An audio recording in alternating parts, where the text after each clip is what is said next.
Without knowledge of the past, there is no future. Today, the Supreme Court delivered its final ruling on damages claims against a Japanese company for unpaid work by 4 Korean victims of wartime forced labor. The top court upheld the damages claims filed by the 4 victims and ordered Nippon Steel and Sumitomo Metal Corp to pay each victim 100 million won. The ruling provides effective closure to a long-pending case that began more than 13 years ago.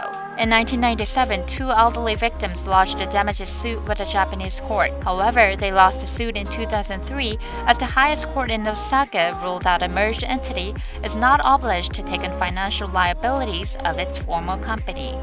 Yeon-taek and Shin Chun-soo brought the case home and filed new suits with 2 other victims, Kim Gyu-soo and Lee Chun-sik. The lower courts also turned them down, so they filed an appeal at the Supreme Court. In a landmark ruling in May 2012, the South Korean top court ordered a retrial in favor of the victims. The court found that the Japanese court's decision was based on the disputable premise that as 1910 to 1945 colonial rule of Korea was legal, which is contrary to the South Korean constitution.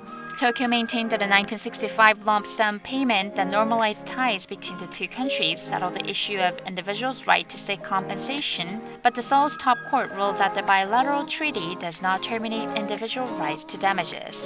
Japan, which has been denying its responsibility, is expected to consider tough measures, including filing a lawsuit with the International Court of Justice, and that is expected to intensify tensions between South Korea and Japan. Japan's wartime sexual slavery has also become a hot-button issue in Korea, as the Moon Jae-in administration indicated plans to return the money to Japan and use its own budget to help the victims.